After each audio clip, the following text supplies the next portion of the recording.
Hello, Penelope? Yeah, what's up? It's Chris. Quick question. Are you even trying to keep your identity a secret? No, I really want to know. Because you out here creeping around all creepy with the printers, looking all nervous every time the queen comes around. Then you writing whistledowns in your room with the door unlocked. Then you got the damn ink all over your hands. No, seriously, because it's giving sloppy. So just go ahead and tighten up. One last thing. You think I can borrow some money?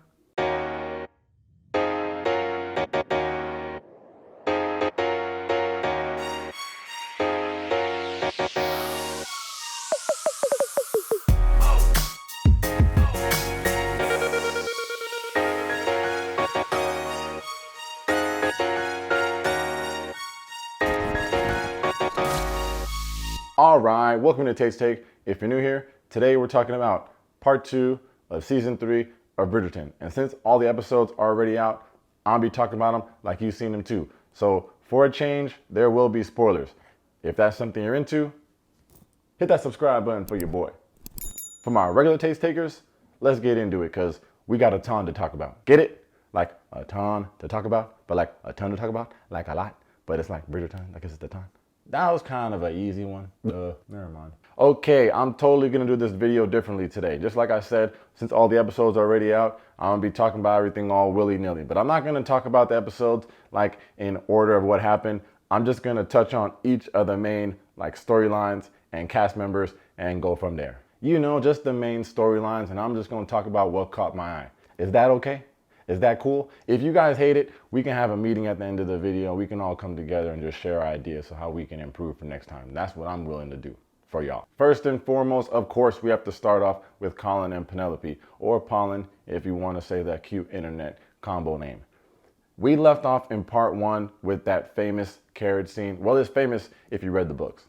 I'm just kidding. I obviously didn't read the books, but that's kind of like the unofficial start of this new romance. So part 2 starts off with Colin telling the whole family that he's to be married to Penelope. Everybody is stoked. Everybody except, of course, Eloise, who's still holding on to the beef. I said in my part 1 review that for a season that's supposed to be centered around Colin and Penelope, it seemed like the writers were focused on any and everybody else. Here in part 2, that is certainly not the case. So here in part 2, we get what I would call, I guess, like a 3-part arc of their love story. The first part is the honeymoon stage of these two new lovebirds, which brings us one of the steamier sex scenes in recent Bridgerton history. If this is a show that you watch with your parents, God bless you, because they showing boobs and they showing butt cheeks. Arc number 2, and we seen this coming a mile away. We knew there was going to be a time where Colin found out that Penelope is Lady Whistledown, and he's been saying this whole show, like as soon as he finds out who Lady Whistledown is, he's going to ruin their life just like they tried to ruin his. He indeed did not ruin her life. Of course, he's mad, but he knows he was just smashing that thing all over that chase. So he's got to make an honest woman out of her. The wedding is still on, but it is super awkward because he ain't talking and he's sleeping on the couch. Mad uncomfortable. How is your house you sleeping on the couch? You probably got another bedroom. Like, just go there. Then stage 3, after Eloise forgives Penelope, it kind of gets Colin to think that maybe he can too, especially when he goes back and reads all those old letters that he wrote to her. It kind of made him realize that Lady Whistledown is not like some character she's playing, that they're both one and the same. Like, this identity is truly her. So just let that woman write. Overall, just a better representation of Pollen here in part 2. We just spend so much more time with them, and we get to see up close Penelope's stress level as she's trying to play these two characters and kind of just prove to everyone and herself that she is someone deserving of love. It's very cute. High key, it was also cool to see the evolution of 2 other Penelope relationships.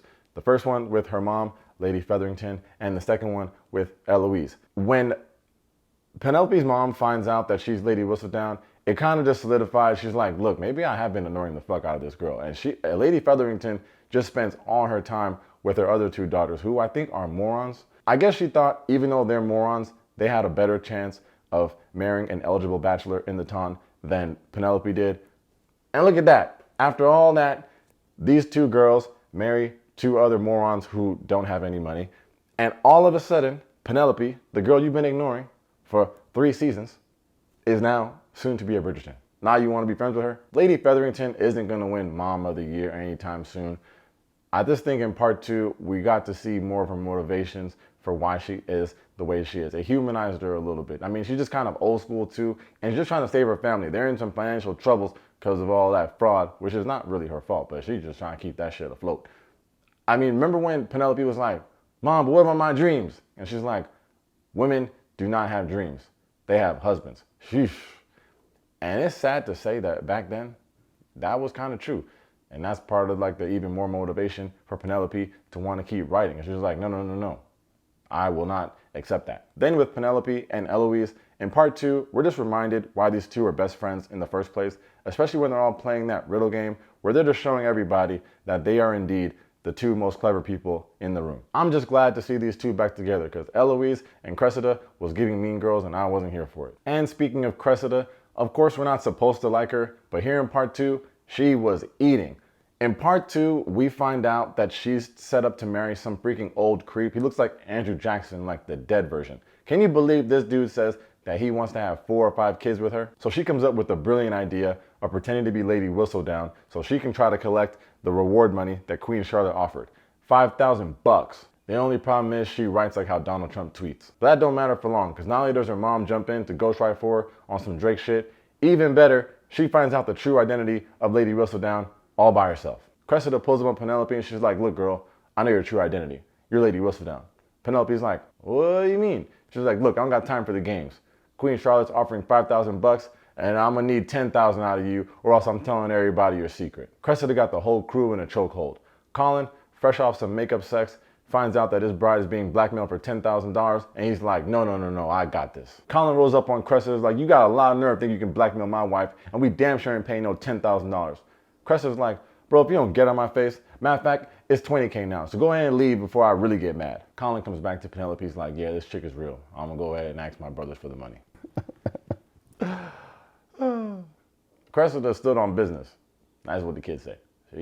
She stood on it. But yeah, Cressida just has a real nice role here in part two. Like, she's doing some devious stuff, but we know exactly why she's doing it. She doesn't want to marry that freaking crypt keeper, and she doesn't want to get banished off to Wales. Over to my new favorite duo from part one, Francesca Bridgerton and Lord Kilmartin. Their whole relationship is basically one big Beyonce mute challenge, but it could be seen that this is a neurodivergent little love story. And if so, I'm here for the representation. Lord Kilmartin proposes to Francesca, and what feels like about 30 seconds later, we have a wedding. I don't know how we had 2 Bridgerton weddings in like one episode. Those 2 will always be my homies, but I loved after the wedding when Lord Kilmartin gave that speech in honor of Lady Bridgerton, but then also tying it back to all of her kids. That's powerful stuff. I also just love when the Bridgerton brothers be hanging with him, like they just took him under their wing immediately. Like the scenes when they're just all hanging in the pub are some of my favorite scenes. It's just like real life kickback. After they get married, Francesca and Lord Kilmartin decide to move to Scotland. That's where he's from. So of course that gives Lady Bridgerton pause. But not only that, Eloise is like, low-key, can I just come with y'all? Because I'm just trying to be up out of here. And they're like, yeah, hell yeah. So now it's like, you just lost Francesca, you lost Eloise, and freaking Anthony and Kate Bridgerton, formerly Kate Sharma, not Shawarma. Do you know some people are out there calling her Kate Shawarma? Do you know what a shawarma even is? It's just hard to find good YouTubers these days. Anyway, Kate and Anthony are now expecting a child, and they want that child to be born in India. So the whole house is basically leaving Lady B. The last thing we got to touch on with this couple pretty much comes at the end, when Lord Kilmartin introduces Francesca to his cousin Michaela, and she's looking at her like how I look at mac and cheese on Thanksgiving. Okay, Bridgerton with the bi-curious plot twist. All right, here's tea. In the books, Lord Kilmartin does have a cousin, but that person's name is Michael, and that person is a man. Now, Francesca does have some ... interest in him, but now we have a super crazy gender swap that will come to a surprise to all of you gentle readers out there. Last but not freaking least, and speaking of the bi-curious, we got to talk about my main man, Benedict. Now, in part one, I spoke about how much I love Benedict and his new love interest, Tilly Arnold. In part two, they done took this shit to the another motherfucking level. She invites Benedict to dinner with her friend Paul, and Paul's looking at Benedict like how Joe Biden looks at the handrail on Air Force One. Benedict has no idea what's going on until Tilly and Paul start making out. He's like, what the hell? These two invite Benedict up for a threesy. Benedict doesn't even know what to do. This dude runs away from the moment. I thought Benedict would have ran up on that 3Z. Now, I don't know if I'm remembering this wrong, and you guys can let me know in the comments, but I thought that in one of the earlier seasons, Benedict did have a moment with another guy at one of those sex parties. And maybe they didn't like do anything or go all the way, but from the beginning, I just thought that Benedict was like sexually open. Well, maybe I'm wrong, because here he tells Tilly he's never done anything like this before. Tilly is so fire. She's easily one of my favorite characters in this whole thing. She dropped so many bars in this set of episodes about not following social norms and how falling in love doesn't have to be tied to a gender. I was here for all that stuff. And Benedict scratching his head like, damn, you might could be onto something. Well, all that lobbying paid off because Benedict has a change of heart and these three kick off a juicy ass 3Z. Everybody getting a little bit of something up in there. I think I was the only one not in it. I'll just watch. That thing was like the 2 train on Monday morning because everybody was getting touched. That thing was like Harry Jousey at a Netflix happy hour. Everybody was getting touched. That thing was like a P. Diddy after party. All right. Because sometimes enough is enough. Anyway, this Bridgerton reenactment of Challengers doesn't last long because Tilly tells Benedict that she's starting to have feelings for him and that after all that hooking up, which is fun and all, she's looking for someone to be committed to. Benedict's like, what the hell? You didn't turn me out? Now you want to settle down? He tells her, hey, you open up my world and I don't think I want to close it yet. And that's why I think season 4, which has already been signed off by Netflix, is going to center around Benedict. I think he's going to find someone, woman or man, that makes him want to settle down. And it's going to like conflict with his like new world views. I really wanted him and Tilly to work out, but I guess it's not how the cookie crumbles. But all you book readers out there, let me know in the comments like what that story should look like or could look like in the comments. And if you are not a book reader, let me know what you want to see in season 4. Do you want it to be Benedict? Do you want them to like follow Francesca to Scotland? Or do you want them to just like fast forward and then come back? Like, what do y'all want to see in season 4? Overall, I really do think that part 2 of season 3 was much stronger than part 1. Like, the pacing was much better. The storylines got a little bit more fleshed out, and all the people that I like to see were doing cool stuff. So I was happy to see it. There was a couple things, of course, that I could complain about, starting with the editors just leaving in this scene of Lady Bridgerton carrying this Cabbage Patch doll across my screen. Besides that, as I joked about in my intro, I hated how sloppy Penelope was at hiding that she was Lady Whistledown. It was like you wanted to get caught. You ever seen the Batman, like the new one, Robert Pattinson? It was like that. The way that Robert was acting as Bruce Wayne, ain't no way everyone in Gotham don't know that he's Batman. This dude is so gloomy and depressed. Like the other Bruce Waynes that be acting in Batman, they're like playboys, they're just rich and pretty, and everybody's like, ain't no way you could fight crime. If I saw Robert Pattinson walking around, I was like, that is for sure the Batman. Do a crime right now, and this dude will disappear. Do a crime. Another thing I didn't completely agree with or understand was how quick Queen Charlotte forgave Penelope as Lady Whistledown. You spent so much time, energy, and resources trying to find out who this woman was. She gives one sad speech, and you let it rock. I'm happy to see Queen Charlotte giving some grace. But damn, after all that, not even a little consequence? Not even a little queen putting the hammer down? Huh?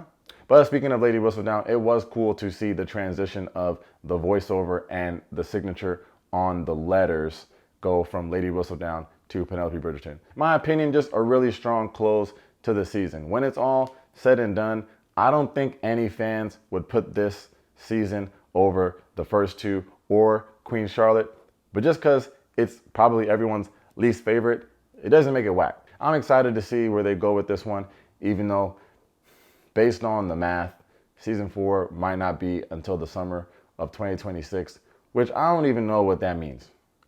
I think we're gonna have flying cars by the time Bridgerton season 4 comes out. When it happens, if I make a video, I'm gonna click back to this and I'd be like, how did this happen?